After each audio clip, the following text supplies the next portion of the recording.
మీరు ఇప్పటివరకు ఎమ్మెల్యే ఉన్నారు. రేపు ఏ ఎజెండాతో మంగళగిరి నియోజకవర్గానికి వస్తారు మీరు? ఖచ్చితంగా ప్రతిపక్ష పాత్ర పోషిస్తామండి.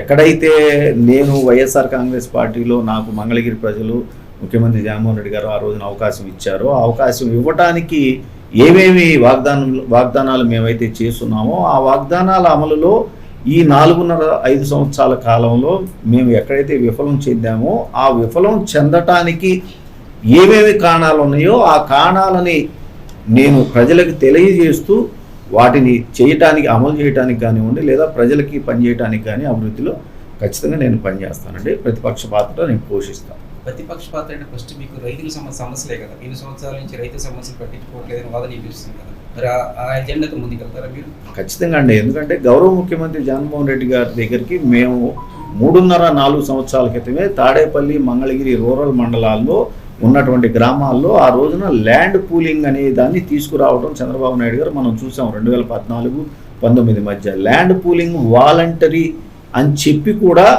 ఆ వాలంటరీకి సహకరించినటువంటి రైతన్నల మీద బలవంతపు భూసేకరణకు రావడం, చట్టం ప్రకారం బలవంతపు భూసేకరణ చేయకూడదు, అలువైబుల్ సాయిల్స్ అతి సారవంతమైనటువంటి ఈ భూముల్ని తీసుకోవడానికి లేదు అని చెప్పి చట్టాలు చెప్తా ఉన్నా ఆ రోజున వాళ్ళ మీద బలవంత భూసేకరణకి చంద్రబాబు నాయుడు గారు పూనుకున్నప్పుడు మేము గౌరవ న్యాయస్థానాలను ఆశ్రయించాము.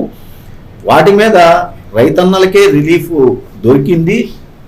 దాని మీద తర్వాత చంద్రబాబు నాయుడు గారు ఆ నోటిఫికేషన్ తీసివేయాల్సినటువంటి పరిస్థితి వచ్చినప్పుడు ఆయన పరిపాలన అయిపోవటము, ఆయన పరిపాలన అయిన తర్వాత నేను స్థానికంగా ఆ రోజున వైఎస్ఆర్ కాంగ్రెస్ పార్టీలో ఉన్నప్పుడు అక్కడ ఉన్నటువంటి రైతు సోదరుల్ని నాయకుల్ని తీసుకొని ముఖ్యమంత్రి జగన్మోహన్ రెడ్డి గారి దగ్గరికి వెళ్ళినప్పుడు అక్కడున్న ఆ సమస్యని బలవంత భూసేకరణ నోటిఫికేషన్ని తీసివేయాలి, పైగా చట్టం ప్రకారము ఆ బలవంత భూసేకరణ నోటిఫికేషన్ వ్యాలిడిటీ 1 సంవత్సరం మాత్రమే కాల పరిమితి, అది దాటిపోయింది, దాన్ని మళ్ళా ఒక నోటిఫికేషన్ కలెక్టర్ గుంటూరు వారు ఇవ్వాలి, గుంటూరు కలెక్టర్ గారితో ఒక నోటిఫికేషన్ ఇప్పించండి అని చెప్పి మేము అడిగాము.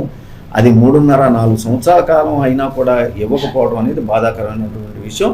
ఖచ్చితంగా మళ్ళీ ఆ బలవంత భూసేకరణ నోటిఫికేషన్ తీసేయమని చెప్పేసి మేము ప్రతిపక్షంలో ఉన్నప్పుడు నేను ఖచ్చితంగా మళ్ళీ కోరుకుంటాం ముఖ్యమంత్రి గారు. మీరు ప్రజలకి